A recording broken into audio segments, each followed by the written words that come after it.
Bonjour, bienvenue à Omuhandu. Omuhandu qui est donc l'émission consacrée donc à l'héritage des expériences plurimillénaires en Afrique dont on doit s'inspirer pour résoudre les problèmes.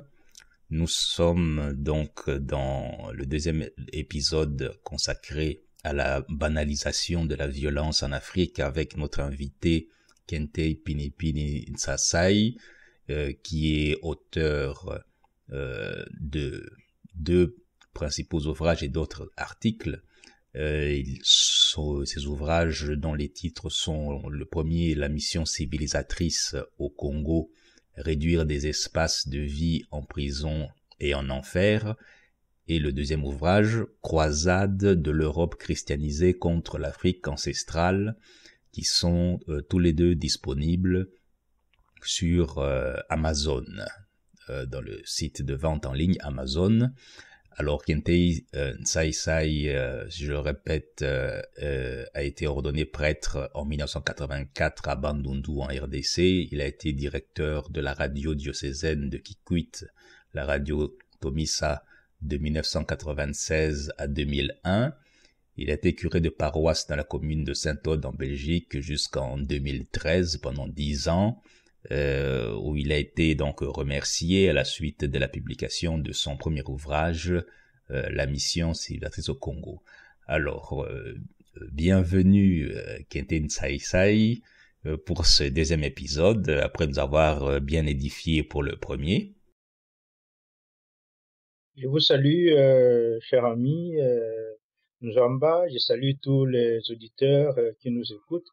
Et je remercie en tout cas tous ceux qui ont réagi, en général positivement, qui ont suivi l'émission. Je les remercie beaucoup. Juste pour dire que mon nom, c'est Pinipini Nsasai. Donc, c'est mieux de dire comme ça, parce que c'est pas Nsai, mais Nsasai. Merci à vous. Donc, je suis à votre disposition. Oui. Alors aujourd'hui, lors du premier épisode, on avait donc brossé un tableau général de la genèse de cette généralisation de la violence. Vous avez parlé donc de l'arrivée donc des envahisseurs européens qui ont été l'élément déclencheur en avancée sur le dossier petit à petit.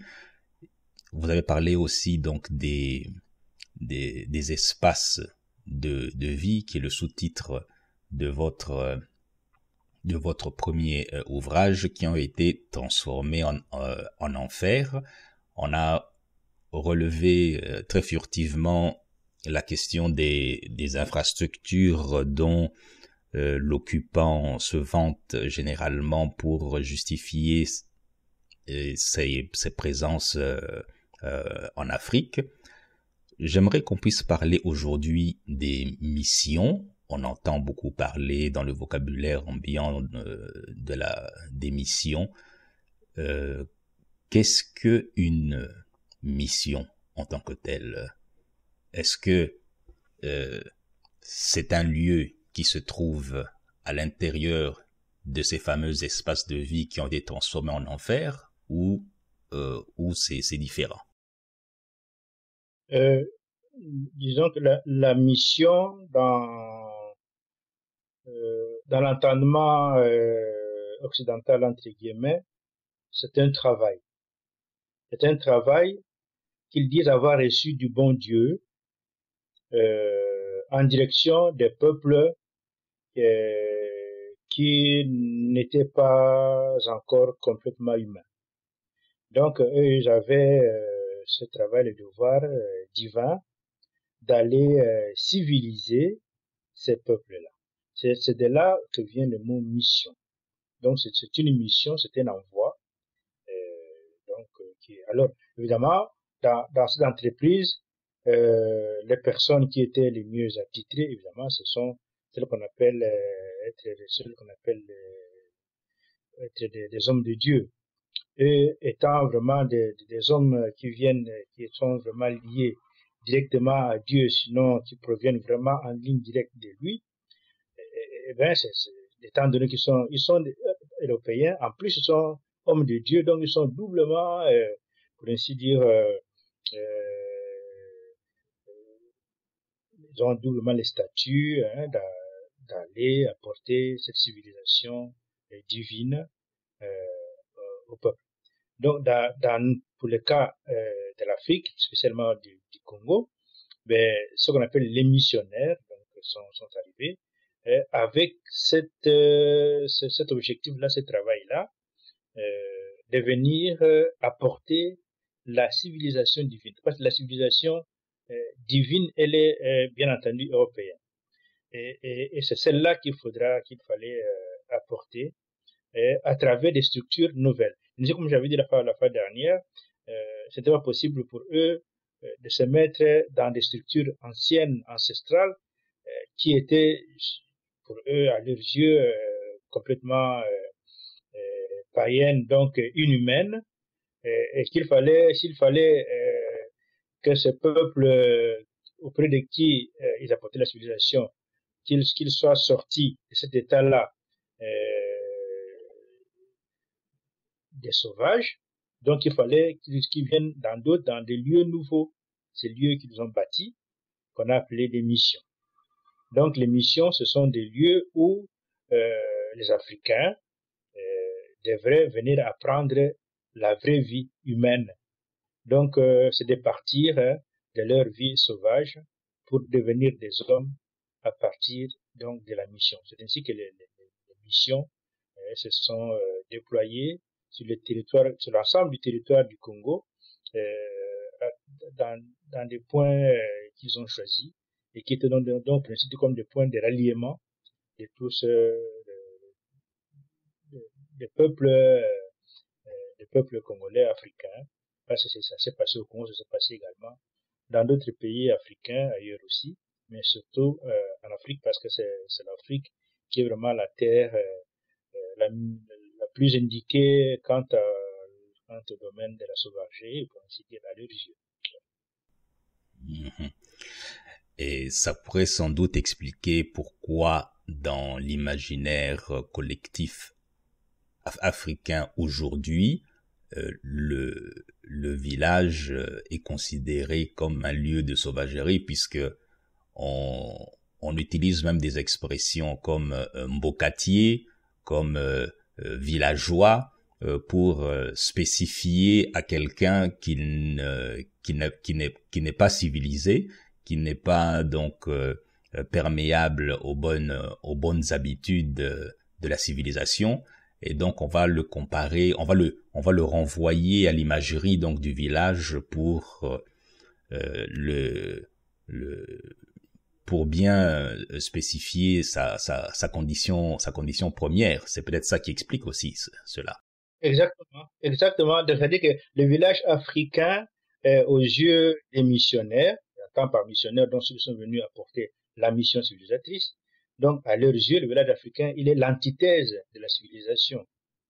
Donc par conséquent, il est inconcevable qu'un homme civilisé, donc quelqu'un qui a été poli à leur entreprise, puisse aller vivre au village. C'est vraiment comme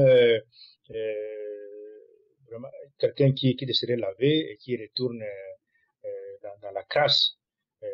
Donc ici, c'est un endroit, au contraire, qu'il fallait fuir absolument.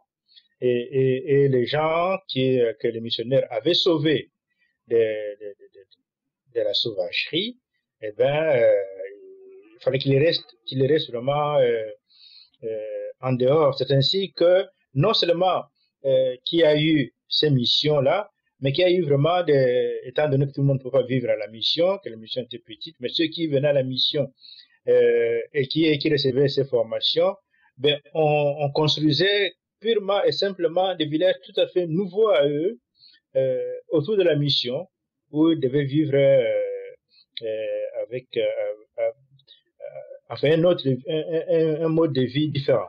Dans notre pays, les endroits qui sont le plus connus quant à cette entreprise-là, c'est Makanza et Boma. il y avait dans ces deux, donc Makanza c'est à l'équateur, Boma c'est dans les Bas-Congo actuels. Et donc dans ces deux endroits, les jeunes gens qui étaient âgés à peine de 8-9 ans, hein, et venaient pour ceux de donc de la partie nord de notre pays, la partie orientale, l'Équateur, le Kivu et même une partie du Katanga, eh bien, eux, j'étais envoyés en civilisation, donc pour aller, ils étaient recrutés et envoyés en civilisation à Boma. Par contre, ceux du côté de Boma, ceux du côté du Bas-Congo actuel, de Bandundu, tout ça, et ils allaient plutôt à Makanza. De telle façon que les enfants puissent vraiment être complètement coupés de leur milieu de vie et qu'ils soient vraiment pétris à cette nouvelle entreprise d'humanisation que leur apportaient les missionnaires. Alors là, dans ces nouveaux milieux, ils contractaient mariage sur le modèle de la civilisation. Donc parce que le modèle de la civilisation veut que l'on épouse une femme qui ne soit pas une femme de votre tribu, une femme de votre village. Une femme de votre village, elle est supposée être une sauvage. Si vous épousez une femme de votre village, donc vous demeurez sauvage. Si vous avez, donc, il vaudra mieux aller épouser une femme d'ailleurs. Et c'est ce qui s'est passé. Les gens qui étaient là-bas, qui étaient à Makanza, qui étaient à Boma, eh bien, ils ont épousé directement des filles aussi qui venaient de milieux complètement différents. Par conséquent, donc, ils étaient pétris dans la culture complètement étrangère des missionnaires. Ils étaient dans l'ignorance totale de la leur. Ainsi donc, leurs propres enfants aussi ont été dans la même ligne, et ça continue d'ailleurs jusqu'à aujourd'hui par rapport à cela. Évidemment, je ne veux pas dire que tout le monde a suivi ça. Il y a eu bien sûr de la résistance farouche des Africains, mais cela s'est fait. Donc, il y a eu donc deux camps. Le camp de ceux qui étaient avec les missionnaires, donc ceux qui étaient pétris dans la civilisation, et les autres qui s'opposaient désormais. Donc, il n'y avait plus d'unité au niveau dans les villages, mais plutôt il y avait deux camps. Et bien entendu, ceux qui ont eu le dessus, c'est ceux qui étaient avec les plus forts, avec la force armée, qui, comme vous le savez, enfin, je crois, on a dit, qu'ils n'hésitaient pas à punir. Enfin, c'était surtout la punition. Les villageois étaient des personnes qui devaient subir les punitions, généralement d'ailleurs parfois de la part de ceux qui avaient été dans ces missions-là et qui les soumettaient à des punitions comme le faisaient les missionnaires. Donc voilà un peu comment est-ce que ça s'est passé tout à fait au début de la fameuse mission, et ça a continué ainsi. Donc Boma, Makanza, et puis il y a eu de plus en plus de missions jusque dans toutes les missions que l'on connaît actuellement dans notre pays. Mm-hmm. En parlant de ceux qui ont été lavés, ceux qui ont été donc sortis de la crasse des villages, ça me rappelle une anecdote, celle qui s'est déroulée au Burundi en 1931, où il y a eu un premier soulèvement organisé par une femme contre l'occupation belge, et malheureusement ce soulèvement a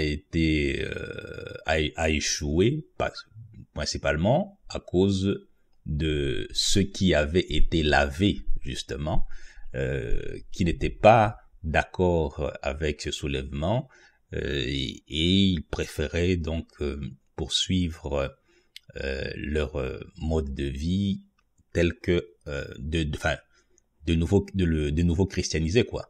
C'est-à-dire que les personnes qui ont été lavées entre guillemets par la religion chrétienne et tout le reste se sont opposés à ce soulèvement, et puis au final le soulèvement s'est a avorté, et l'occupant s'est félicité de cela en disant que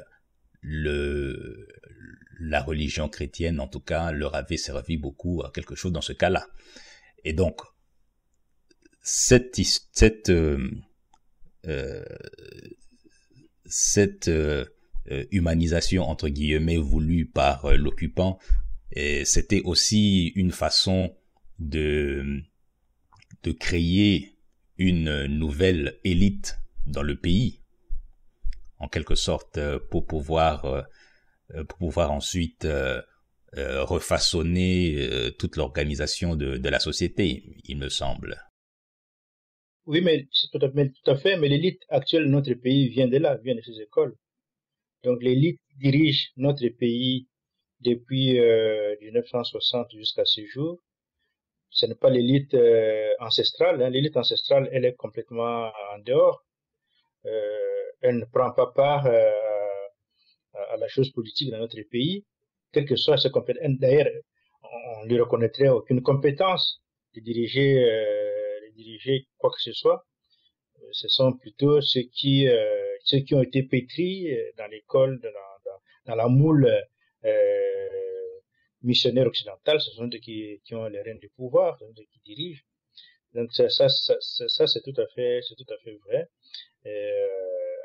Donc les travail, on peut dire qu'ils ont réussi leur coup de mettre l'Afrique ancestrale complètement hors du cercle humain, que le travail, la culture ancestrale, tout ce que les ancêtres ont fait est supposé n'avoir aucune valeur, et par conséquent suivre les ancêtres, c'est se mettre sur un chemin qui ne vous mène nulle part. Donc et ça se prouve jusqu'à aujourd'hui. Dans d'autres pays, j'entends que ceux qui ont été dans les écoles, des missionnaires notamment, parfois retournent dans leur village, ils construisent des maisons, ils vivent, mais dans notre pays, c'est non, hein, ça n'existe pas. Dans notre pays, dès que ceux qui ont quitté les villages, ils l'ont quitté définitivement.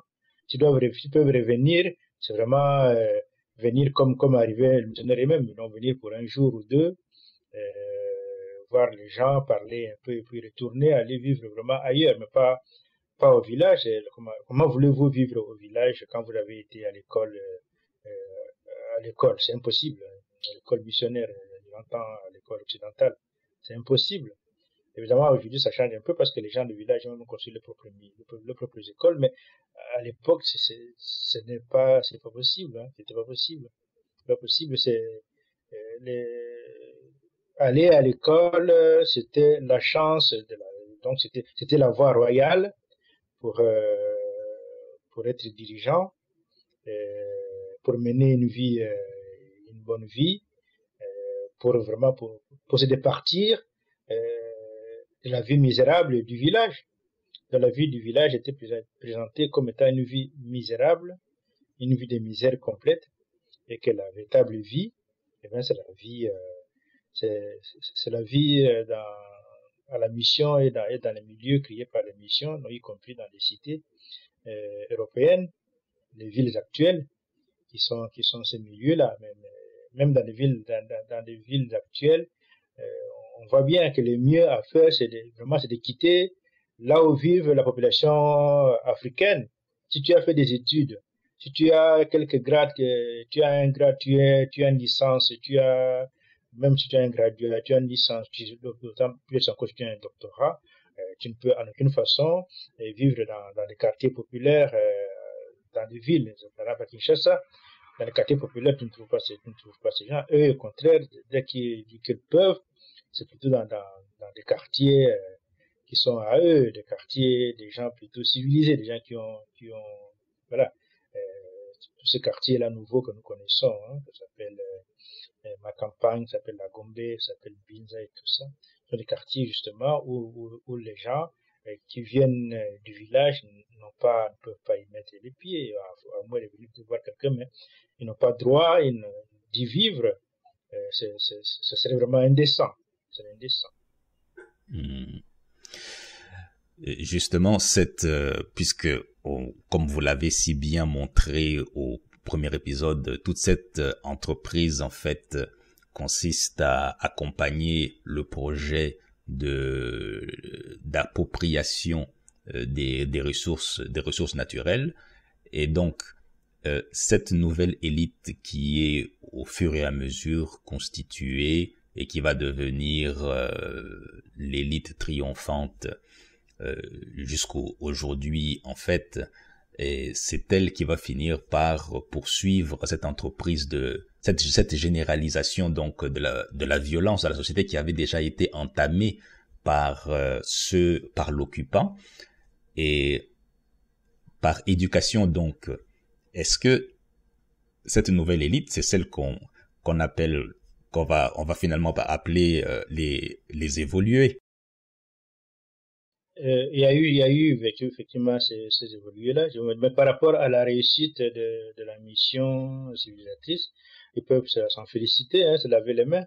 Ils ont fait leur boulot, ils ont fait leur travail comme tu dis, de bourrage de cerveau,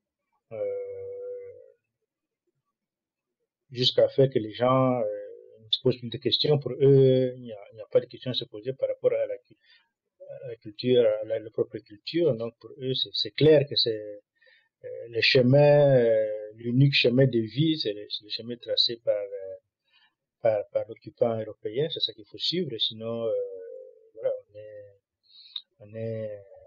voilà, on va à la mort. Donc c'est vrai que ça donne toutes sortes de personnes. Parce que l'épisode des évolués, c'est une des épisodes, mais il y en a eu d'autres. Hein. Il y en a eu d'autres. Avant ça, c'était ce qu'on appelait ceux qui ont dirigé les cités, hein, les chefs des cités là. Donc c'est des chefs des cités qui sont d'abord sortis. C'était les premiers qui sont sortis de la moule, de cette moule missionnaire. Donc c'est des jeunes gens qui avaient été formés dans ces colonies scolaires là, aussi bien à Boma qu'à Makanza d'abord.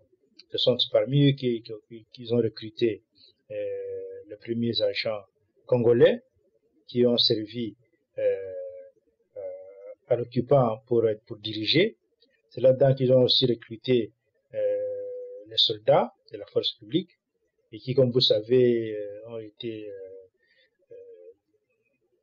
ont pris une part importante dans cette œuvre d'occupation. Ce sont eux qui étaient des auxiliaires très importants de cette œuvre d'occupation. Donc les évolués sont arrivés, je pourrais dire, en troisième position. Ici, c'était vraiment pour préparer la perpétuation, j'allais dire éternelle, de l'occupation occidentale, européenne, notamment dans notre pays. Parce que ainsi, en ayant formé cette élite-là, complètement coupée de sa culture, une élite qui lui est complètement assujettie. Hein, on l'a vu, hein, on l'a vu en 1960. Ceux qui ont voulu, comme nous l'avons dit tout à l'heure ici, ceux qui ont voulu que les pays soient dirigés autrement, mais ils ont été balayés hein, par ce qu'on a appelé les commissaires, mais les commissaires, l'équipe de commissaires, c'est l'ensemble, c'est la même chose, c'est l'ensemble des gens qui étaient dans la moule complètement et qui ont suivi tous les ordres que leur donnait leur maître et qui ont mené la vie dure à ceux qui voulaient que les pays soient dirigés autrement. Donc, c'est ainsi que, comme je disais, ils se sont lavés vraiment, je pourrais dire, ouf, le travail il est fait. Ça va continuer, ça continue jusqu'à aujourd'hui. Hein, tout ce qui dirige à tous les niveaux notre pays aujourd'hui, que ce soit au niveau politique, au niveau religieux, même au niveau culturel de plus en plus, c'est des gens qui se réclament qui n'ont pas honte de le dire, qui sont vraiment des civilisés. Ça veut dire que ils sont vraiment sortis de la moule, ils vivent ainsi, leurs enfants vivent de la même façon. Pour eux, il n'est pas question que l'Afrique ancestrale puisse avoir un droit de cité en aucun domaine. L'Afrique ancestrale doit être enterrée purement et simplement. C'est comme ça. Il n'y a rien à faire avec ça.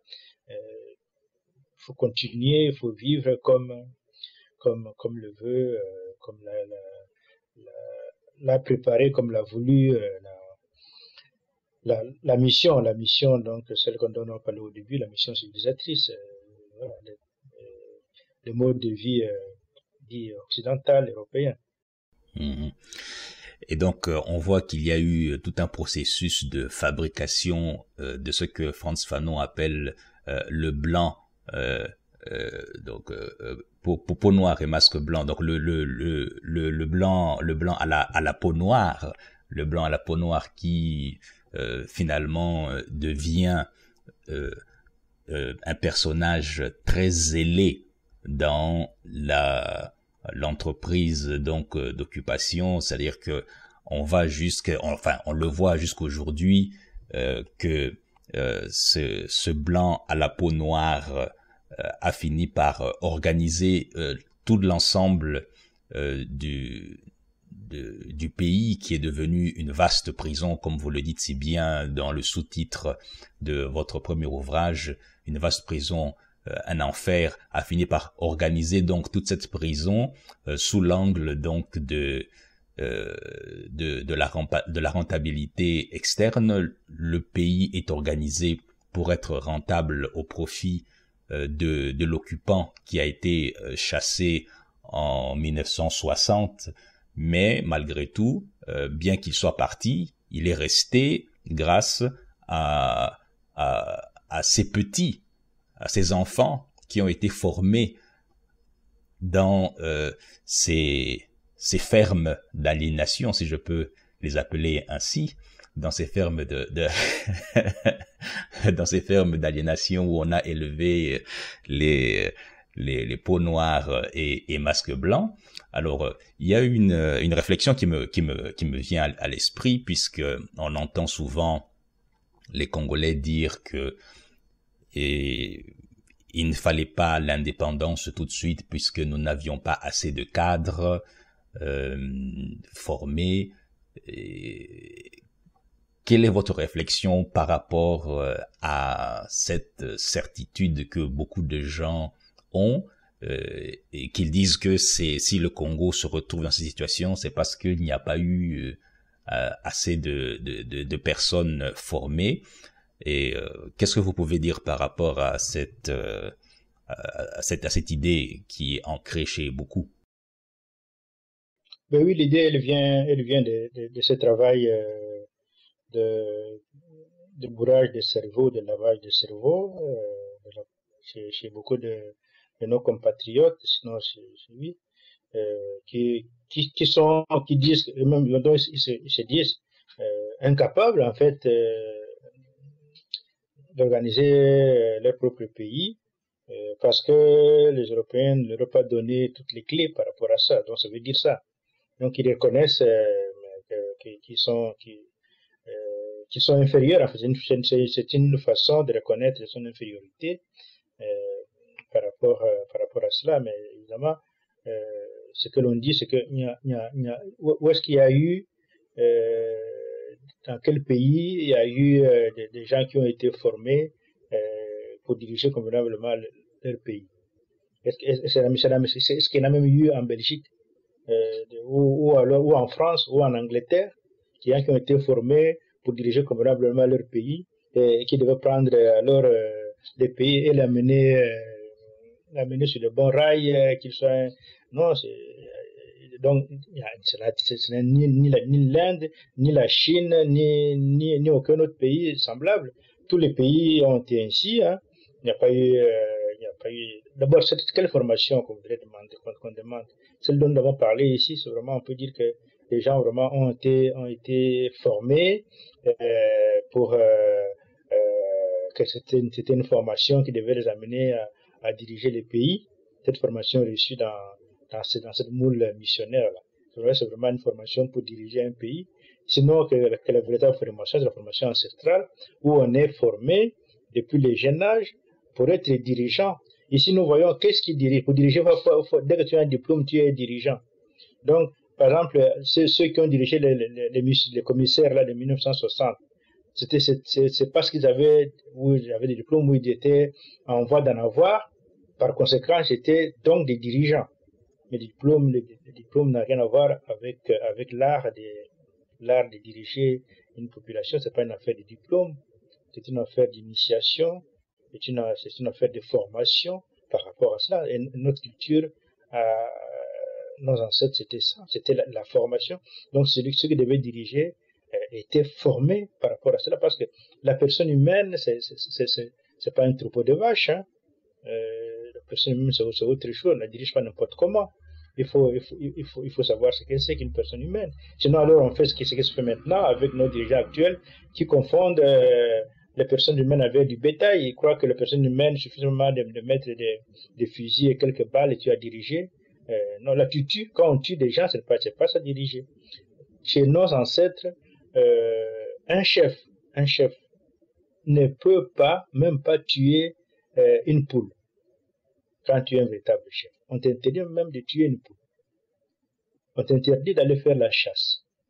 Parce qu'un chef ne peut pas tuer. Il dit même pas une poule. Donc c'est pour cela que les chefs, on vient lui donner, quand on a été faire la chasse, quand on a été faire la pêche, on vient lui donner, parce que lui ne peut pas, en tant que chef, répandre le sang, même pas le sang d'un animal. Encore moins, le sang d'une personne. Lui, son travail, c'est de protéger les personnes, de protéger la vie, de faire en sorte que la vie soit plus abondante, la vie humaine soit encore plus abondante. C'est son rôle. C'est ce qu'il fait. Or, nos chefs aujourd'hui, issus justement de ces écoles de la mort, pour eux, être chef, c'est s'imposer en tuant. Donc, tu sors les armes, tu sors les canons, voilà, seulement tu es un vrai chef. Or, c'est pas ça. Donc là, tu es plutôt, voilà, les chefs dans la ligne occidentale qui prend les Africains pour du bétail, quoi. Donc, parce que les Africains sont des sauvages, sont des animaux, on peut en faire ce que l'on veut. Donc, on est donc, tu voyez, dans la même ligne, dans cette ligne-là. Donc, l'Afrique, plus particulièrement notre pays, est complètement là-dedans, dans cette ligne-là. Et c'est pour cela que c'est la dictature féroce qui s'abat sur le pays, à tous les niveaux, hein, au niveau politique, au niveau religieux, à tous les niveaux, c'est la dictature. Ça vient de ça. Ça vient de cette ligne-là, de cette école de la moule où on a été, où les gens sont vraiment départis complètement de la culture ancestrale et ils perpétuent les systèmes d'occupation armés, en retournant les armes contre la population, comme le faisaient les occupants anciens. Donc, ils continuent la même chose. D'ailleurs, la population ne s'est pas trompée, hein. La population qui vit selon le modèle ancestral a vite identifié ces nouveaux dirigeants en les appelant, en Kikongo c'est encore mieux, on les appelle des Mindelendombe. Donc, comme tu dis, donc, des Noirs européens ou des Européens noirs, c'est comme ça, hein. Ce sont pas nos frères en Frédier, ce sont on dirait des vendus, hein. Donc, on nous appelle ainsi, hein. Enfin, on nous appelle moi-même aussi, nous tous qui avons été à l'école, là, qui avons pris le français comme étant notre langue maternelle, nous sommes des Mindelendombe, donc nous sommes comme tu dis, donc, des blancs à peau noire, hein.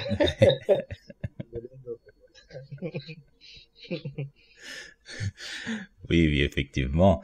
Et alors, vous avez dit quelque chose de très intéressant en disant que le leader, le chef africain ne peut pas verser le sang, c'est-à-dire qu'il y a un cadre juridique et moral qui encadre l'exercice de sa fonction.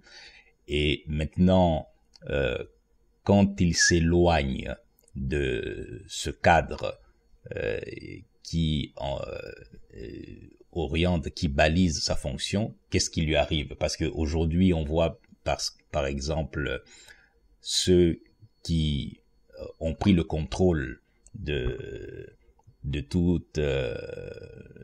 les pays à la suite donc de leur formatage éducatif, quand ils exercent donc le pouvoir et qu'ils participent à la généralisation donc de la violence, il ne leur arrive rien. Il y a des amnisties en cascade pour ceux qui ont été des auteurs de tueries atroces. Et maintenant, dans l'Afrique millénaire, on voit, d'après ce que vous venez de nous présenter, quand un chef exerce sa fonction donc est encadrée par une série, par un cadre juridique et moral, mais quand il s'en éloigne, qu'est-ce qui lui arrive? Oui, aujourd'hui, en effet, c'est la caractéristique des pouvoirs actuels, qui est la perpétuation du pouvoir d'occupation coloniale, c'est l'impunité. Donc, c'est-à-dire l'impunité, le non-respect des lois. C'est de là que vient l'impunité. Donc, se mettre au-dessus des lois. Et ça, peut-être on parlera la prochaine fois pour ce que ça signifie se mettre au-dessus des lois. D'où vient ça? Je vais dire brièvement que ça vient de ce qu'on appelle l'infaillibilité papale. Donc, l'origine, l'infaillibilité papale tire son origine dans ce qu'on appelle l'élection divine. Donc, nos dirigeants actuels sont dans cette ligne-là de l'élection divine, infaillibilité papale. Alors, au niveau de nos ancêtres, de l'Afrique millénaire, l'Afrique ancestrale, c'était tout à fait le contraire. C'était tout à fait le contraire. Il n'y a pas d'infaillibilité, il n'y a pas d'élection divine, donc on ne peut pas justifier une dictature. La dictature est exclue. Quand un chef s'éloigne du rôle qui lui est imparti, ça arrivait, il y avait tout un mécanisme pour qu'il puisse être mis dehors. Parce que on ne peut pas hypothéquer la vie de tout un groupe à cause du comportement d'un individu. Donc la vie du groupe, surtout la survie des plus jeunes, est de loin plus importante. C'est ce qui justifie le travail, la présence du chef. Mais s'il ne sait pas le faire, s'il s'en éloigne, c'est lui plutôt qui sera éloigné de cette fonction et on mettra quelqu'un d'autre à sa place. Il y a des mécanismes par rapport à cela. Donc, ce qu'il faut savoir que la fonction du chef n'était pas héréditaire chez nous. C'est pas comme on voit ici en Europe où c'est le fils d'eux qui devient roi, le fils du roi qui devient le roi. Non, chez nous, c'était jamais le fils du roi qui devenait le roi. C'était un neveu. C'était pas le seul neveu là. C'était un neveu. On devait voir parmi les neveux lesquels avaient des aptitudes qui étaient requises et on devait celui qui était formé. Donc il était formé par rapport à ça. Et celui qui était formé n'arrivait plus, alors on trouvait absolument nécessairement quelqu'un d'autre, il ne manquait pas de gens pour diriger. Donc c'était pas une tâche divine absolue, c'était une tâche humaine. Et il s'arrêtait là.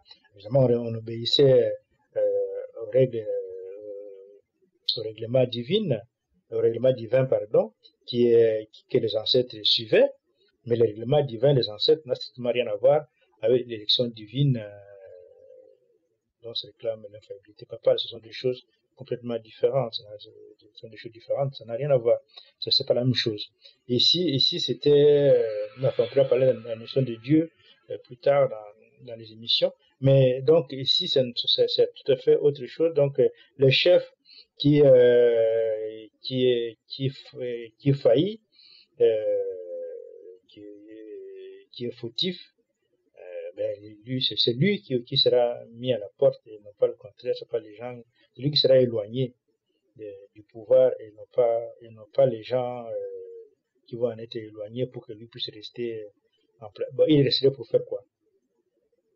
Le pouvoir pour le pouvoir, ça n'a aucun sens. Ça a le sens pour le pouvoir d'occupation, oui, pour continuer à exploiter, à s'enrichir sur le dos des autres. En fait, c'est l'unique but de ce pouvoir pour le pouvoir, c'est l'enrichissement personnel, c'est pas autre chose. Ce n'est pas du tout pour l'épanouissement d'une communauté, c'est pas du tout pour que la communauté puisse aller mieux. C'est pas veiller, non, ça n'a rien à voir. C'est tout simplement chercher à vivre comme des dieux, enfin, comme on croit être des dieux au-dessus de tout le monde. Donc, voilà, c'est ça. Donc, ce pouvoir nouveau, de ce point de vue-là, il est complètement éloigné de ce que nos ancêtres nous ont laissé. Et donc, généraliser la violence dans la société pour s'accaparer des ressources, et on voit que l'occupant a donc formé ses enfants en quelque sorte pour que cette généralisation de la violence puisse se perpétuer afin de s'accaparer toujours, afin d'atteindre toujours le même but qui est l'accaparement des ressources. Peut-on dire donc, si je rebondis maintenant sur le titre de votre deuxième ouvrage, peut-on dire que c'est le succès de la croisade de l'Europe christianisée contre l'Afrique ancestrale, puisque l'on voit que même aujourd'hui, on n'est pas sorti de ce cycle infernal. Est-ce que donc cette croisade a été couronnée de succès en fin de compte? Oui, le mal, il est profond. Le mal est profond et notre terre ancestrale en souffre énormément. Hein. Donc, nous voyons tout ce qu'il y a comme violence à travers l'Afrique, soit au nord, soit au sud, soit à l'est, à l'ouest. C'est une situation infernale. Ce sont des morts en cascade. Comme je disais, je crois que j'avais dit la fois passée que nous naissons, nous les humains, nous naissons pour vivre. Mais en Afrique maintenant, les enfants naissent aujourd'hui pour vivre, pour mourir demain. Ce qui est tout à fait contraire à la vie. La vie doit se vivre. Je disais même les enfants, en fait, je parlais de la mort la fois dernière pour dire que dans notre société, la mort n'était pas si fréquente. On ne connaissait pas la mort, pas comme on la connaît aujourd'hui. Il y avait des morts, enfin, en fait, il y en avait, mais c'était suffisamment rare que pour que ça puisse être célébré comme étant un événement majeur, comme c'est le cas aujourd'hui dans notre pays. Donc, de ce point de vue-là, oui, l'occupation a réussi son déstabilisation, donc de l'affaiblissement complet de notre peuple qui est vraiment fragilisé et qui est par conséquent devenu tellement vulnérable aujourd'hui, par le travail justement de ceux qui ont été formés pour perpétuer ces régimes dictatorial. Hein. Donc le régime dictatorial actuel est la continuité du régime dictatorial sous l'occupation européenne. C'est le même régime, simplement qu'il a changé de tête, mais sinon c'est le même régime qui continue. Il n'y a pas de différence.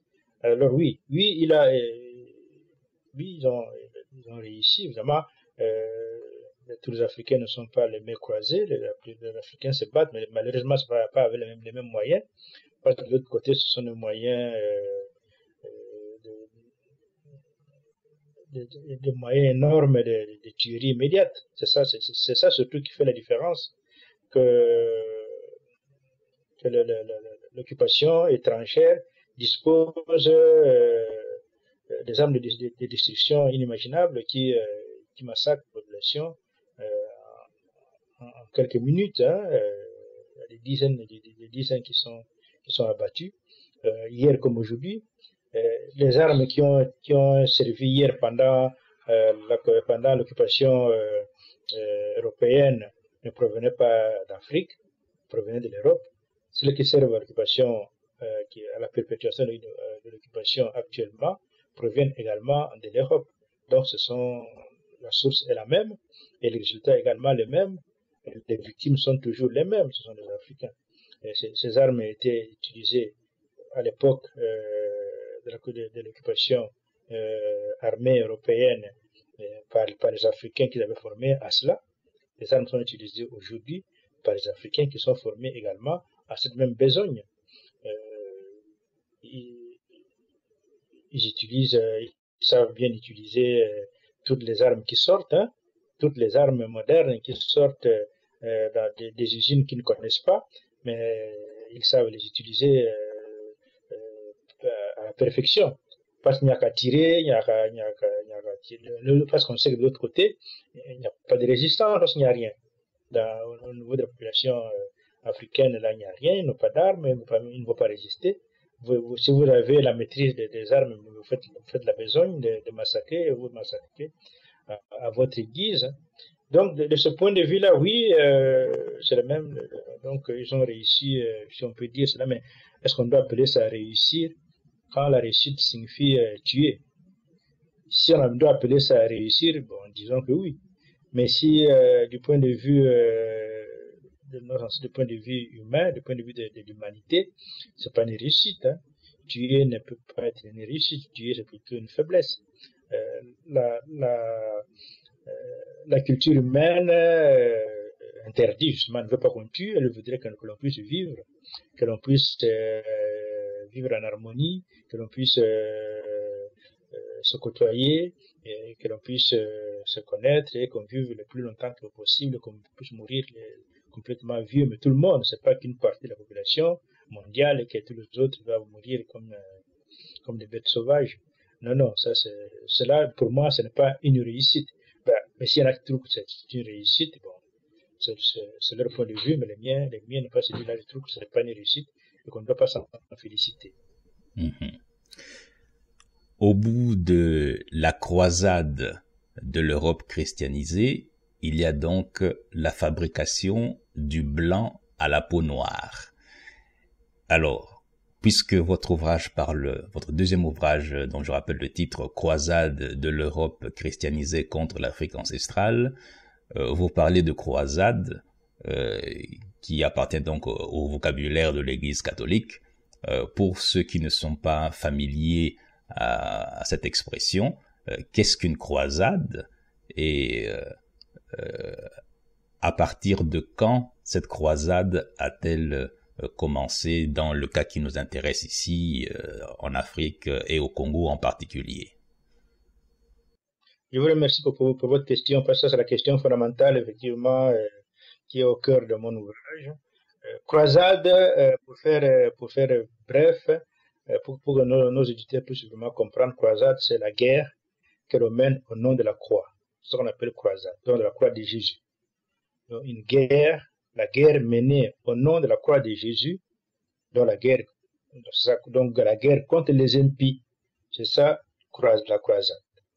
Alors, dans les croisades les plus célèbres connues dans le monde sont les croisades des Européens christianisés, donc des chrétiens, contre les musulmans en Palestine.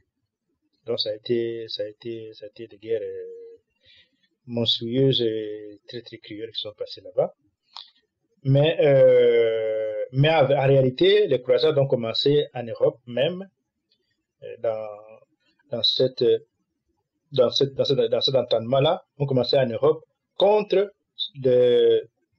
les impies, c'est-à-dire ceux qui étaient contre la papauté, contre le règne de la papauté.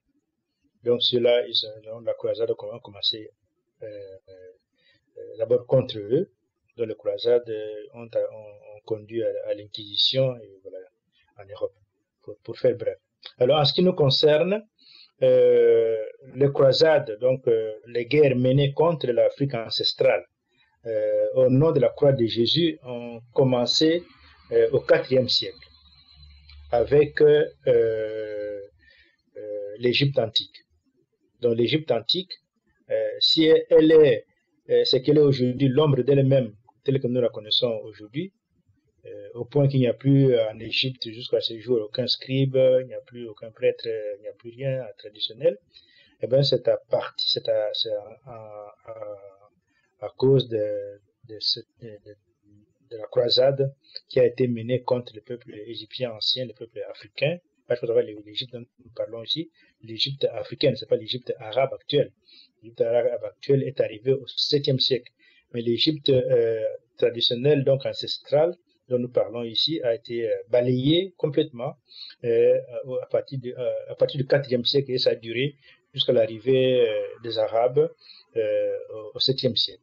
Alors, ce qui s'est passé, c'est que après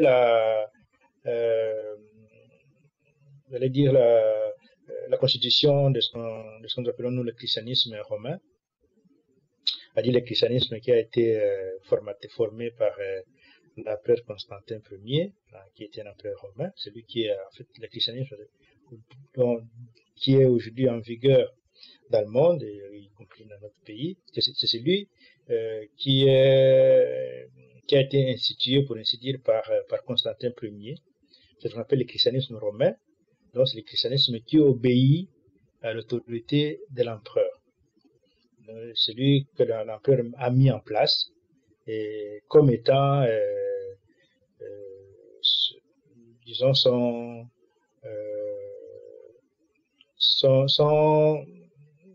objet de pouvoir, ce qui devait lui servir pour asseoir son pouvoir impérial.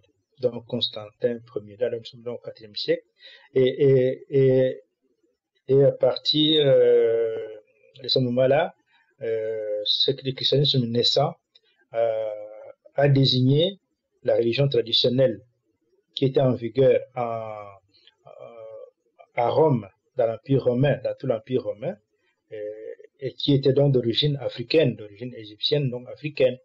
Et donc l'Égypte étant la terre originelle de cette religion traditionnelle qui avait bâti l'Empire romain ainsi que les différents royaumes des Grecs et de tout le Moyen-Orient actuel, ainsi que bien entendu de l'Égypte.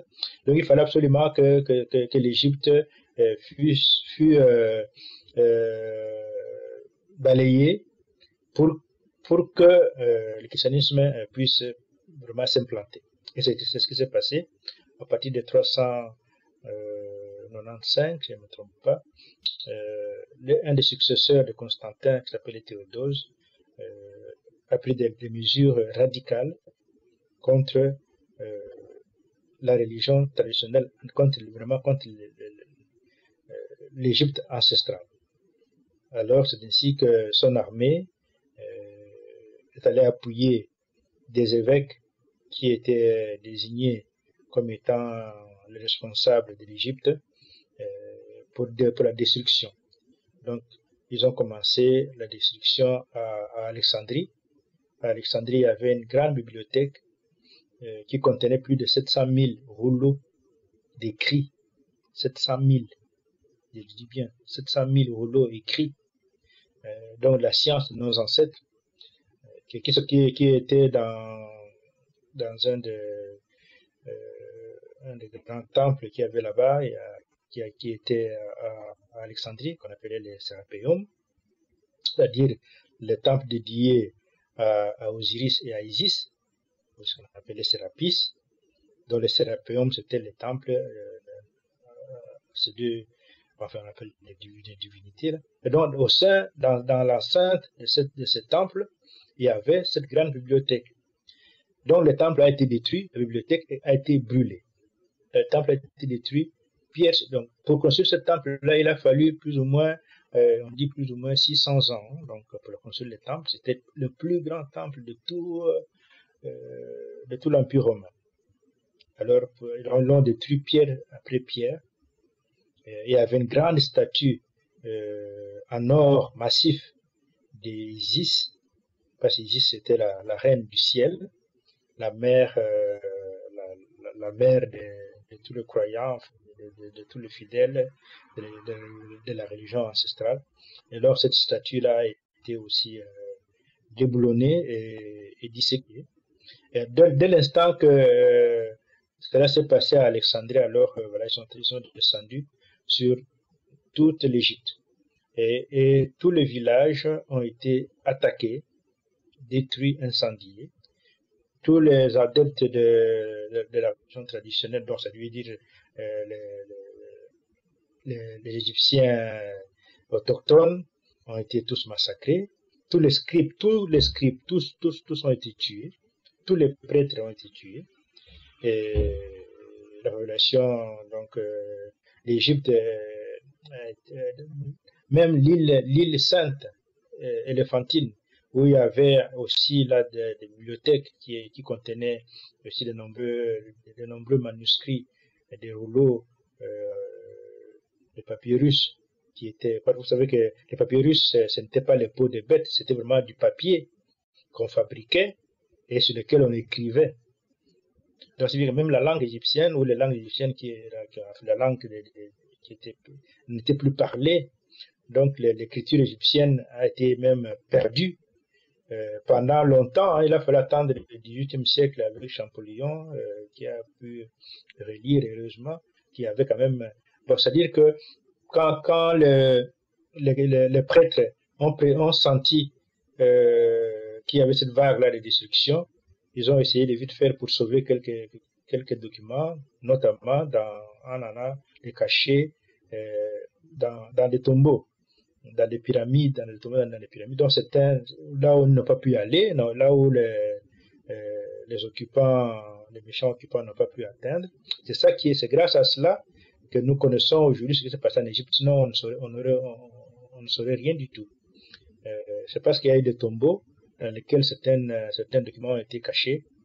Et grâce vraiment à cette, nous devons remercier beaucoup nos ancêtres, ces prêtres-là qui ont vraiment pensé à l'avenir en allant cacher dans des tombeaux vraiment ultra secrets. Il a fallu attendre presque le XXe siècle avec des recherches, des fouilles pour trouver certains documents hein, maintenant. Et sinon, voilà, donc, qui étaient toujours bien conservés. Donc voilà, ça c'était le premier épisode de ces croisades qui sont abattues sur l'Afrique. Alors le deuxième épisode, ça c'était avec les Arabes, et même quand ils sont arrivés, les musulmans. Ils ont poursuivi le travail des chrétiens, de destruction de l'Égypte, mais ils sont allés au-delà, donc ils ont continué, ils sont allés au Soudan actuel, ils sont allés au Mali, enfin, ils ont conquis la Libye, le Maroc actuel, l'Algérie, tout le Mali, là, c'était plusieurs royaumes hein, qui étaient là-bas.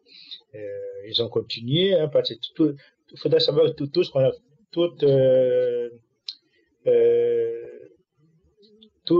ce qui est musulman, qui est pratiqué, la religion islamique pratiquée en Afrique de l'Ouest, ça vient de la conquête des musulmans, des Arabes, sur les terres ancestrales, exactement comme la religion chrétienne qui est pratiquée sur la terre des ancêtres chez nous, vient également de la conquête, des conquêtes européennes. Donc, se sont partagés, pour ainsi dire, l'Afrique entre d'une part, quand les musulmans ont pris le dessus sur les chrétiens, après les avoir battus d'abord en Palestine, et puis voilà, ils ont pris tout le territoire qui leur appartenait.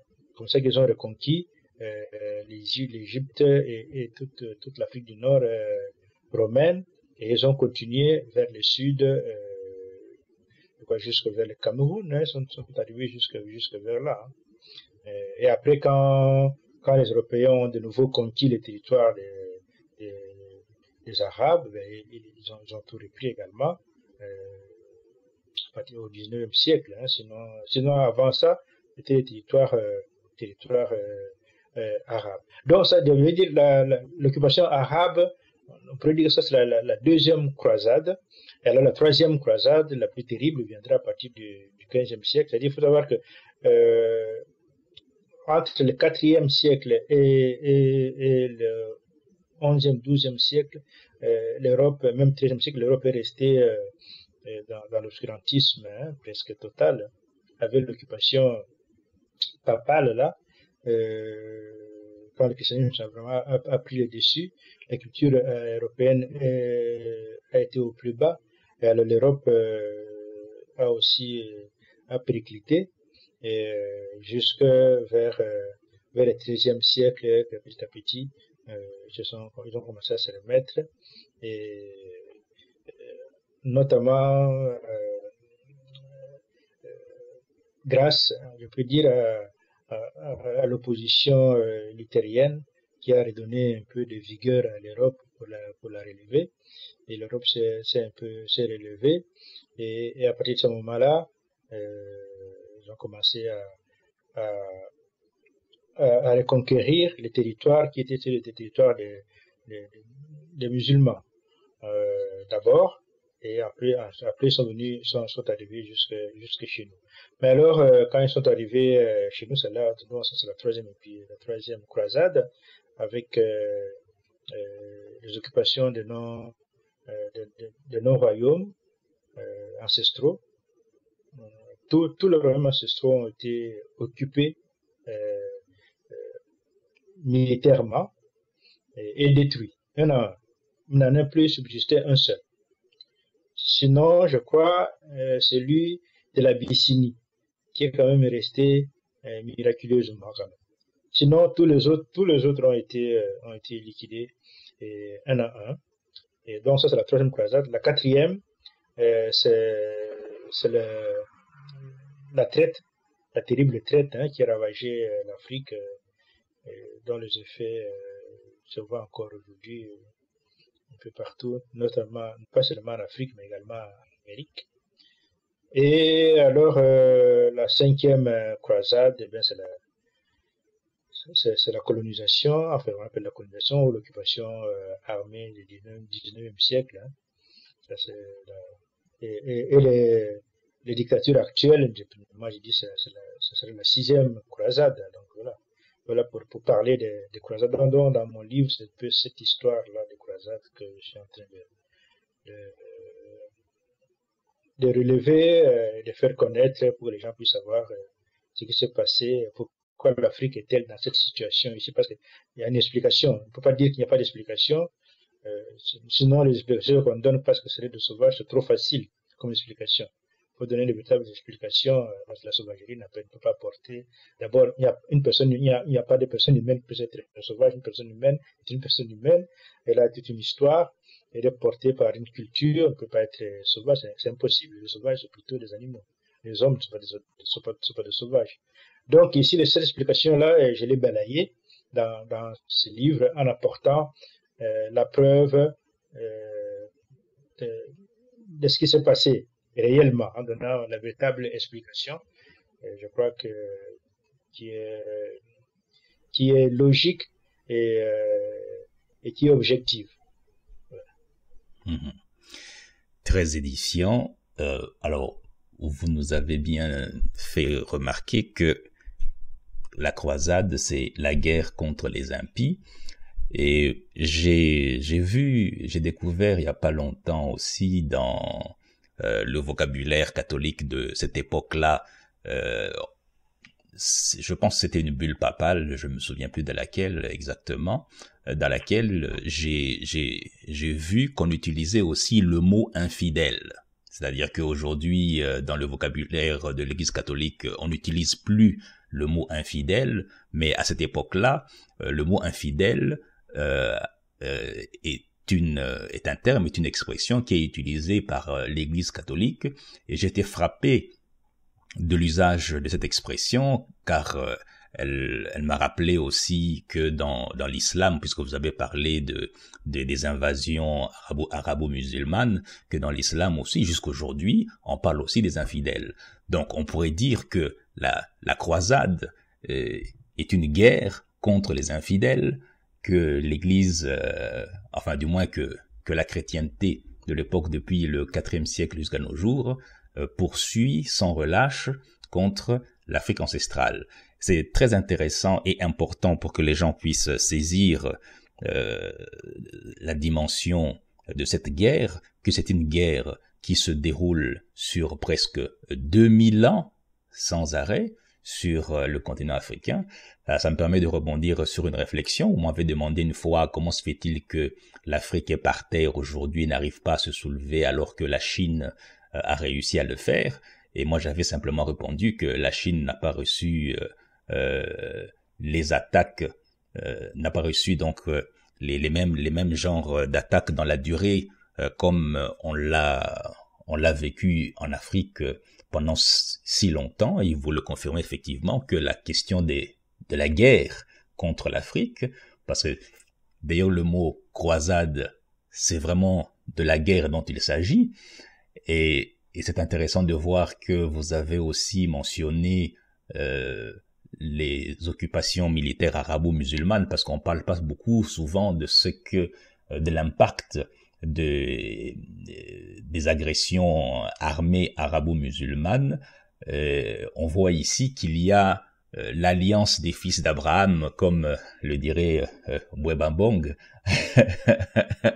l'alliance des fils d'Abraham contre l'Afrique ancestrale.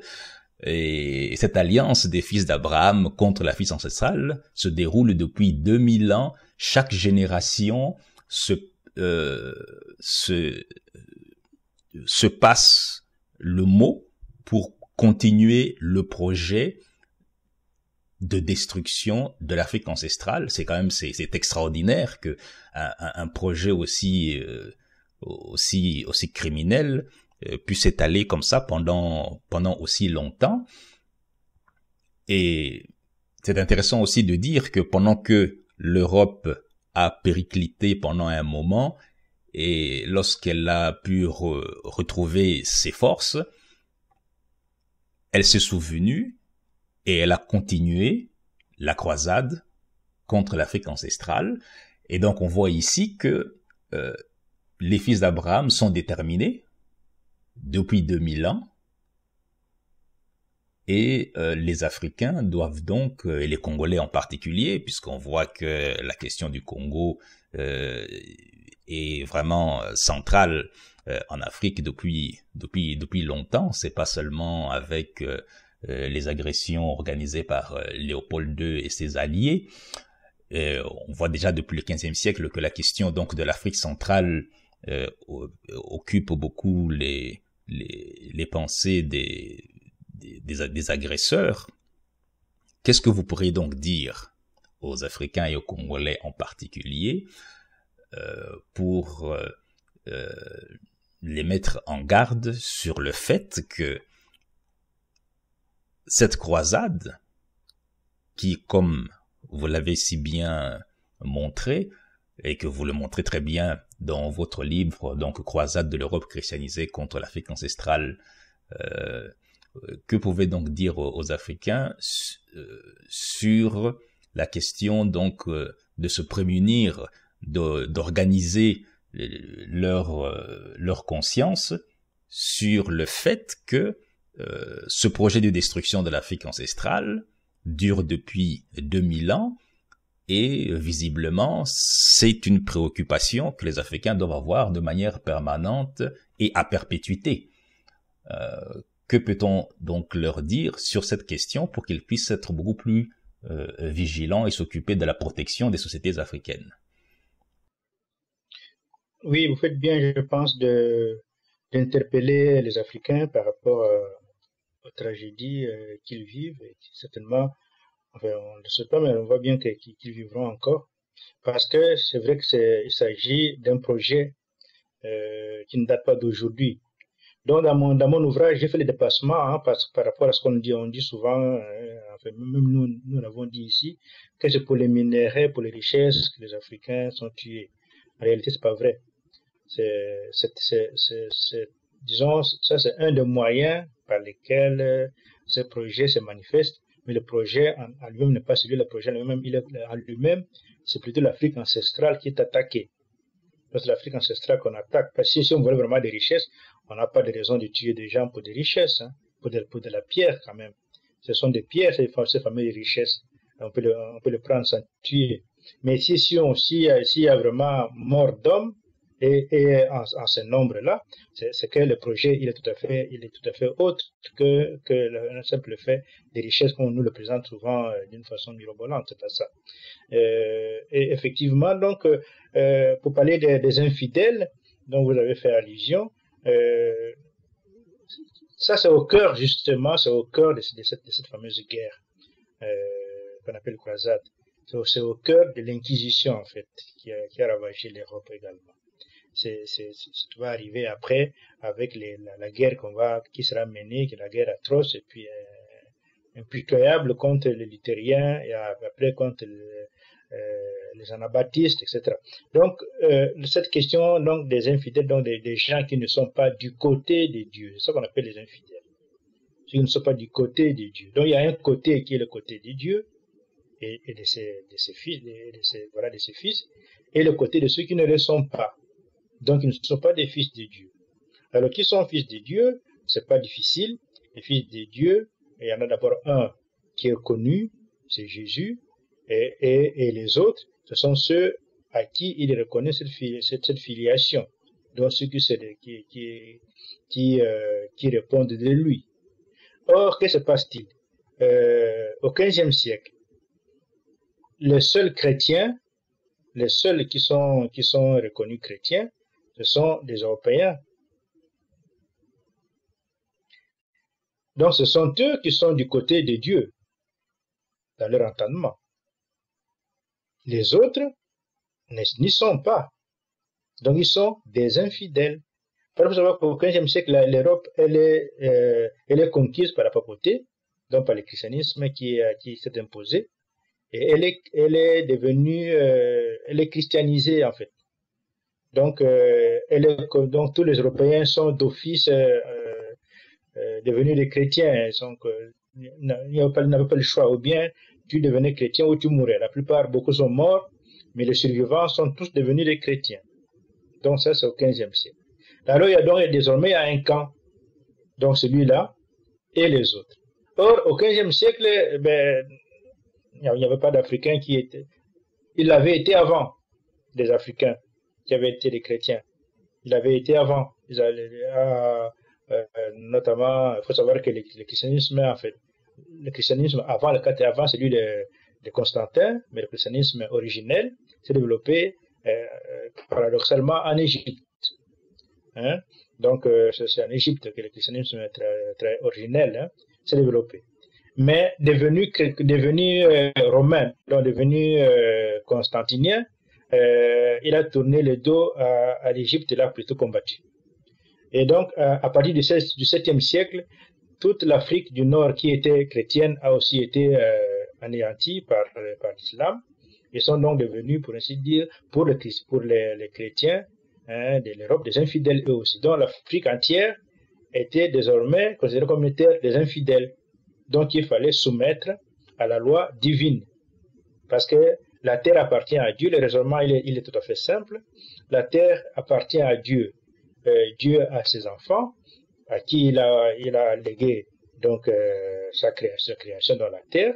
Par conséquent, sur les autres qui habitent dans des terres qui sont des terres de Dieu, sans être fils de Dieu, ils n'ont pas de raison d'être là. Voilà le raisonnement. Par conséquent, on leur fait la guerre. Donc la guerre qui a été contre l'Afrique, c'est ça le raisonnement, c'est pas autre chose. Le raisonnement, il est celui-là. Il est bien entendu faux comme raisonnement, c'est clair, mais c'est celui-là, c'est le raisonnement qui est utilisé pour mener cette guerre contre l'Afrique depuis tant de temps, comme vous l'avez si bien dit. Donc, aussi bien du point de vue des musulmans qu'au point de vue des chrétiens, l'Afrique est toujours la terre des infidèles. Donc c'est comme ça que à divers moments, les uns et les autres sont venus la combattre pour la soumettre. Donc c'est comme ça. Alors par rapport à ce que vous l'avez dit, la question pertinente sur les Chinois, sur les Indiens, par rapport aux Africains, votre réponse elle est aussi elle est pertinente, elle est une très bonne réponse. Moi je dis toujours que si ça avait été des Chinois à la place des Africains aujourd'hui, dans l'Afrique d'aujourd'hui, ben, ils auraient connu le même sort, ils seraient dans la même situation que les Africains, c'est clair et net. Et si les Africains avaient été en Chine, ils auraient fait ce que font les Chinois, c'est clair. Parce qu'il n'y a pas de hiérarchisation dans l'humanité qui puisse avoir quelque valeur que ce soit. La hiérarchisation, c'est la hiérarchisation des hommes est une invention d'esprit qui n'a aucune base objective. Ça s'arrête là, à ce travail, à cette spéculation. Mais sinon, les hommes sont les mêmes. Mais sinon, pour revenir à la notion de croisade et des infidèles, eh bien, le raisonnement, c'est celui donc que je viens d'expliquer ici, et les résultats, ben, c'est ce que nous connaissons jusqu'aujourd'hui. En fait, ce qui se passe, c'est que ça n'a pas changé d'un iota. Donc, le raisonnement est toujours celui-là. La philosophie, à la base, est celle-là. C'est cette philosophie qui a mené les missionnaires au Congo. Voilà, la terre appartient au Fils de Dieu. Donc, pour que même vous qui habitez au Congo, vous puissiez vraiment avoir droit à cette terre-là, vous devez devenir des chrétiens. Sinon, vous n'avez pas droit. Si vous ne devenez pas des chrétiens, vous ne devenez pas des fils de Dieu, vous n'êtes pas baptisés. Vous n'avez pas droit d'être, c'est pas votre terre. En vertu de quoi? Quel est l'argument que vous allez présenter pour être là? Quel est l'argument? Parce que Dieu ne vous connaît pas. Dieu n'est pas votre, vous n'êtes pas des dieux, vous n'êtes pas des chrétiens. Dieu ne vous connaît pas. Donc, si Dieu ne vous connaît pas, comment pouvez-vous expliquer le fait que vous soyez là? Votre présence elle-même, elle est injustifiable. Et encore moins, sur cette terre-là, vous devez être, on ne sait pas où, mais pas là, en tout cas. Par conséquent, ben voilà, vous devez dégager. Donc, la guerre vient de là. Comme ça, moi, je dis dans mon livre, j'ai fait un dépassement. Vous savez, ce livre-là, il est historique. Et j'invite mes frères, pas simplement africains, mais tout le monde, à lire ce livre. Parce que c'est un livre qui apporte quelque chose que je crois que personne d'autre n'a dit avant moi. Je ne m'en vante pas, mais c'est comme ça. Je suis le premier à l'avoir dit, à l'avoir élevé de cette façon-là. Et c'est pour cela qu'il a une grande valeur historique. Et il n'y a pas d'argument que quelqu'un pourra apporter pour dire le contraire de ce que j'affirme ici. Il faudra alors qu'il invente.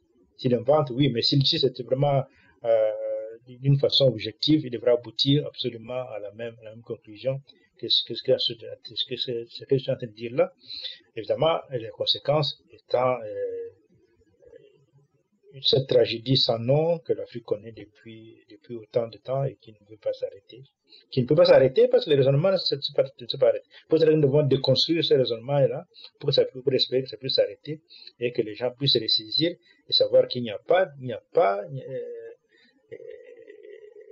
de division au niveau de l'humanité. L'humanité, elle est une, elle n'est pas divisée en ceci, en fidèles et infidèles. Ça n'a pas de sens, cette histoire-là. On doit arrêter ça pour construire un autre monde que de rester dans cette logique. Or, notre pays, il est vraiment plongé dans cette logique-là. Regardez simplement comment comment se comportent nos évêques. Vous comprenez très bien qu'eux sont dans cette logique-là des fidèles et des infidèles et que tout est organisé de cette façon-là. Donc, c'est pour cela que le travail, il est immense de pouvoir apporter un ordre, parce que mais moi, j'estime que il faut un ordre nouveau, hein, nous ne pouvons pas léguer aux générations qui vont venir ce monde ici tel qu'il se présente, où la vie des enfants n'a aucun sens, sinon celui de mourir demain. Alors, moi, personnellement, je trouve que ce monde-là, de la mort permanente et perpétuelle des enfants, il est indigeste. Oui, effectivement. En tout cas, c'est un beau portrait. Enfin, c'est un portrait intéressant. Et effectivement, comme le dites, donc, il faudrait que les gens puissent se procurer l'ouvrage pour aller en profondeur, pour découvrir tous les aspects de cette question. Et c'est vraiment très frappant de voir que effectivement, vous parlez de déconstruire, il y a donc tout un imaginaire, toute une démarche qui se perpétue à travers le temps. Je suis tenté de dire toutes ces prétentions contre l'Afrique ancestrale, et on l'a vu aussi, qui se sont aussi déchaînés du côté des Amériques et même dans ce qu'on appelle l'Australie et tout ça là-bas. Mais est-ce que finalement ce ne sont pas des cas psychiatriques en fin de compte? Parce que comment est-ce que on peut développer ces réflexions et se dire, se donner une certaine mission comme ça, pour les raisons que vous avez évoquées, et dire qu'on va aller transformer des sociétés très loin. J'ai l'impression que c'est un cas psychiatrique, que les Africains eux-mêmes qui sont confrontés à cette violence devraient aussi s'intéresser. En tout cas, c'est une question comme ça que je lance un peu en l'air. Je me demande si vraiment ce n'est pas une question psychiatrique aussi.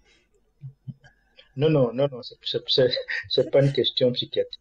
Ce n'est pas de la folie qui ferait que les gens auraient agi comme étant des inconscients. Non, ici c'est vraiment consciemment fait. Donc ce n'est pas du tout de la psychiatrie, c'est pas de la folie. Simplement que faut savoir que les Européens eux-mêmes se sont opposés pendant des siècles à l'occupation papale.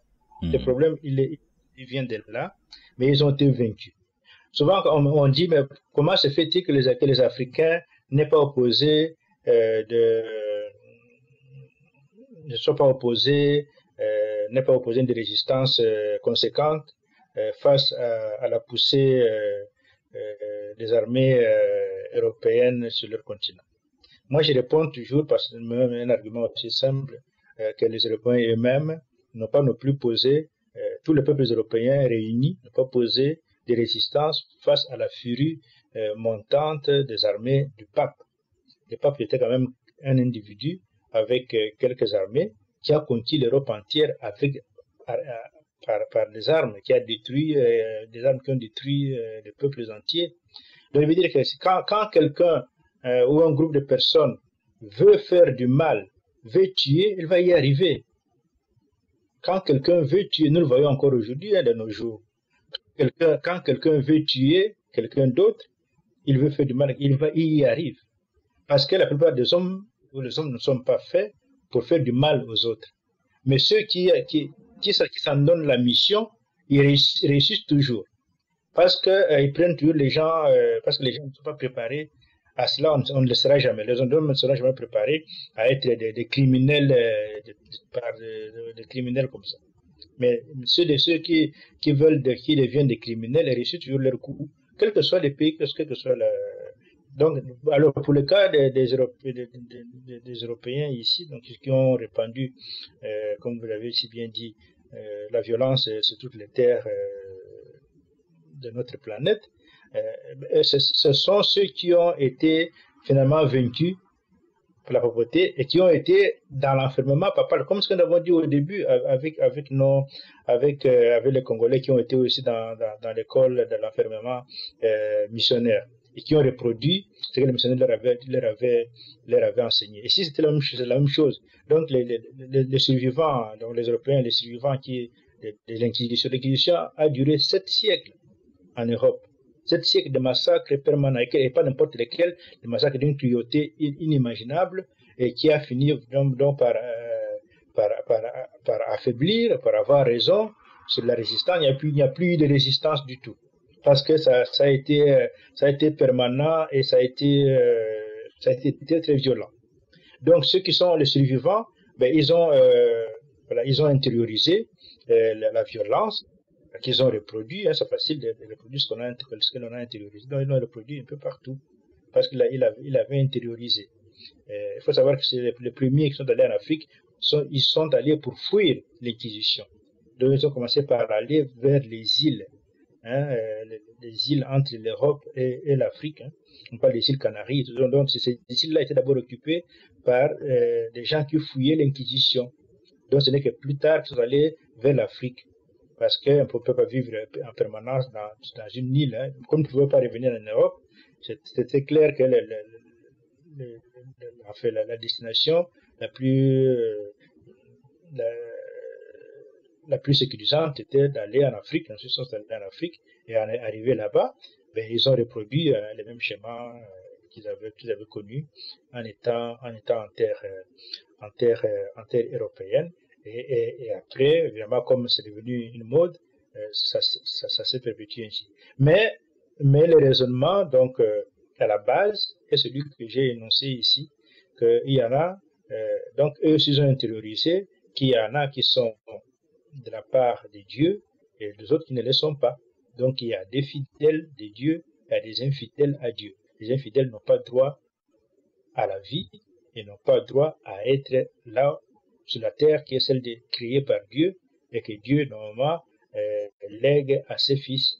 C'est ainsi que quand les Portugais arrivent sur la côte congolaise, à l'embouchure de notre fleuve, la première chose qu'ils font, c'est de planter un piquet qu'on appelle les padroados pour dire que cette terre est la leur. C'est la terre de leur roi qui était un roi chrétien qui dépendait du pape.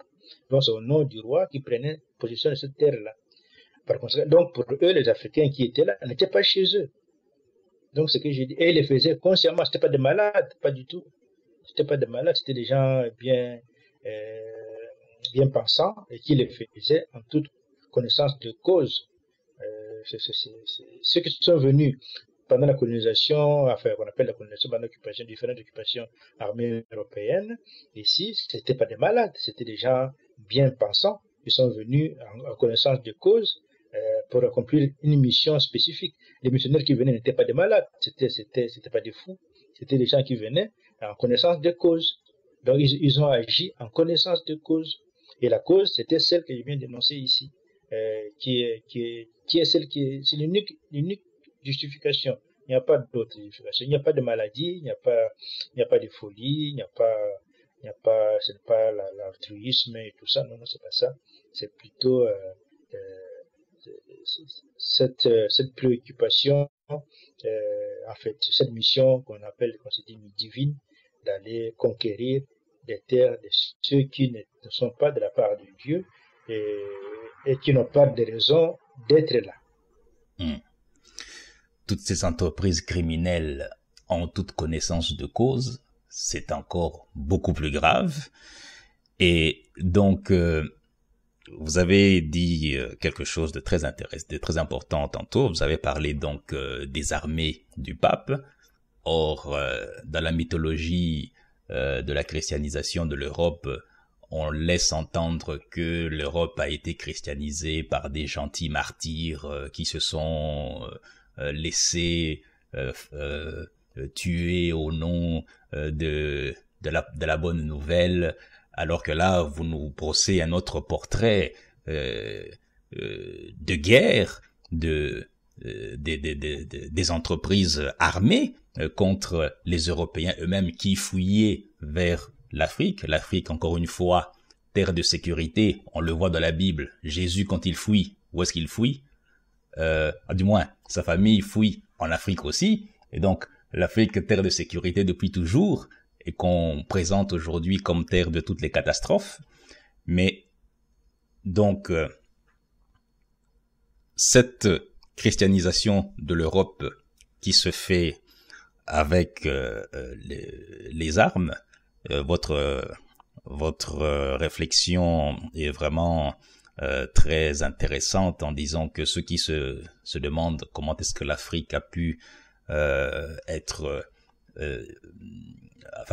a pu donc se retrouver dans cette situation, et en répondant en disant que oui, mais en Europe aussi, ils se sont retrouvés dans la même situation et les effets ont été les mêmes. Mais alors, pour conclure, pour terminer ce deuxième épisode, euh, quel, quel, qu'est-ce qu'on pourrait donc dire et aux Africains et aux Congolais en particulier parce que là on voit que nous avons donc un problème de protection des sociétés africaines depuis longtemps qui sont agressées continuellement, perpétuellement par les mêmes idées, le même projet, par des gens qui sont donc conscients, qui font les choses de manière consciente, qui transmettent les projets d'agression de génération en génération de façon consciente. Alors, les Africains, eux, les Congolais en particulier, qu'est-ce que vous pouvez leur dire pour que eux aussi puissent développer une certaine conscience pour se prémunir contre ce projet? Oui, d'abord, je voudrais dire que ce que je dis là, c'est pas de l'idéologie, c'est pas du sophisme, c'est historique. Quand je parle de l'Inquisition, c'est historique.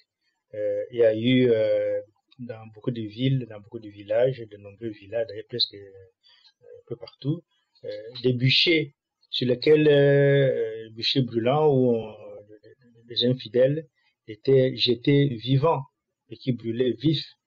Donc ça c'est pas de l'invention, c'est tout à fait c'est comme ça. Donc l'Europe n'a pas devenu chrétienne par l'action des gentils messieurs. Non, non, ça a été des guerres menées contre ceux qui n'en voulaient pas. Parce que beaucoup de gens n'avaient pas, les gens ici en Europe, comme d'ailleurs ont toujours vécu sans le christianisme. Pourquoi brusquement le christianisme devait avoir le dessus et on devait être soumis au christianisme absolument. Donc c'est comme ça que les gens se sont opposés, mais ceux qui sont opposés ont été attaqués, tués, massacrés, brûlés vifs. Ceux qui étaient brûlés vifs, ce n'étaient pas des gens qui avaient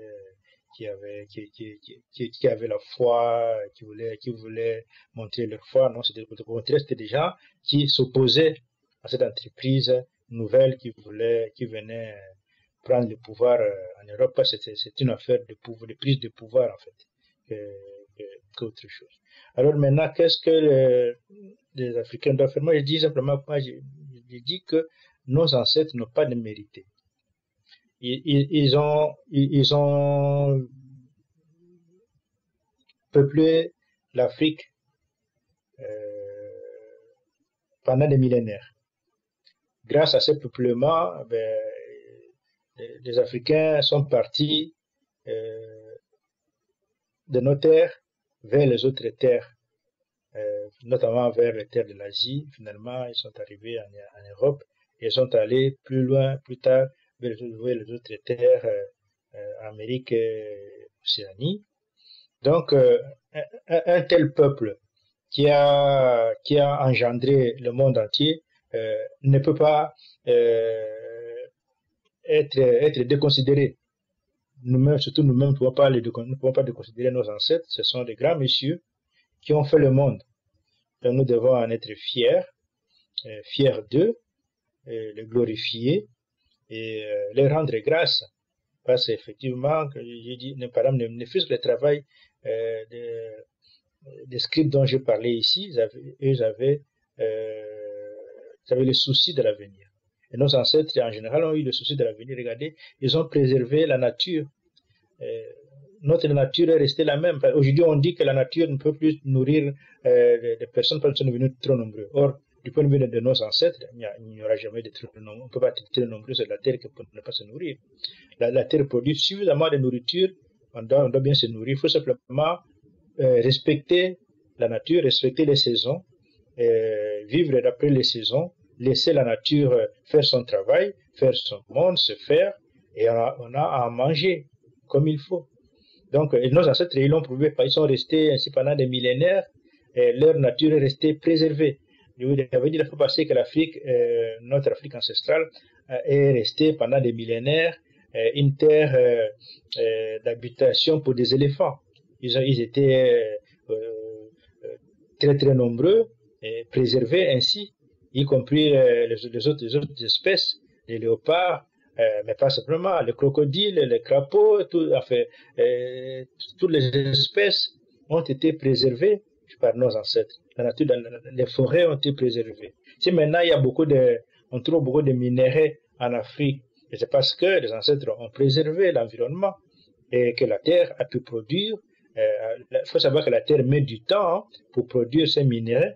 On ne peut pas les vider en 2-3 jours. Il faudra faire comme nos ancêtres, savoir respecter. Donc, utiliser ce que la nature produit avec respect de la nature, en sachant que la nature prend du temps pour produire. Donc, on doit lui laisser le temps. La notion du temps, elle est importante chez nos ancêtres. Parce que le problème aujourd'hui, c'est que la notion du temps n'existe plus. On vit sans le temps. Donc, on vit comme si le temps, on a même introduit la notion du temps zéro. Or, le temps zéro, c'est quand même, c'est la mort du temps. Donc, on ne peut pas avoir de temps zéro. Le temps, il est le temps. Donc, c'est pour cela que je dis que les Africains doivent revenir, doivent redécouvrir leurs ancêtres. Ce qui leur a été fait est injuste. Le fait de les avoir sortis comme ça du cercle humain, c'est injuste. Il faudra les retourner à l'humanité, leur redonner la gloire qu'ils méritent, leur rendre grâce et surtout s'approprier des connaissances qui étaient les leurs, notamment les connaissances de gestion de la nature et de gestion de l'humanité. Parce que nous voyons que le monde actuel, qui est dirigé par l'Europe christianisée, ne connaît pas ces deux notions, mais ne sait pas comment gérer la nature et encore moins comment gérer les hommes. Donc c'est l'imbroglio total. Alors il faudra que l'Afrique reprenne la main pour apprendre au monde comment on gère la nature, comment on gère les hommes du point de vue ancestral. À ce moment-là, nous aurons, je pense, sauvé le monde et nous aurons donné un autre visage à notre monde actuel. Merci beaucoup. C'est là que se termine ce deuxième épisode sur la généralisation de la violence, les origines de la généralisation de la violence en Afrique. On retient donc qu'il faut s'inspirer des enseignements de ceux qui nous ont précédés, de nos ancêtres, sur la question de la gestion de la nature, de la gestion de la société, pour ne pas généraliser la violence. Le concept de généraliser la violence dans la nature et dans la société nous est venu donc d'ailleurs, et nous avons donc avantage de nous inspirer de ces expériences millénaires pour nous prémunir donc de cette perpétuation de la violence qui nous est venue d'au-delà des mers. Donc, pour comprendre toutes les dimensions de ce que l'on présente ici, évidemment, on n'a pas tout dit, nous vous invitons à vous procurer des ouvrages de Monsieur Pinipini Satsai, le premier, la mission civilisatrice au Congo, réduire des espaces de vie en prison et en enfer, et le deuxième, croisade de l'Europe christianisée contre l'Afrique ancestrale, croisade ici, donc on nous a appris qu'il faut comprendre que c'est la guerre contre les infidèles. Ces deux ouvrages sont disponibles sur Amazon, et merci beaucoup de nous édifier de toutes ces informations et de partager avec nous le fruit de vos recherches précieuses pour éveiller nos consciences. Merci beaucoup à vous, merci pour ce deuxième épisode.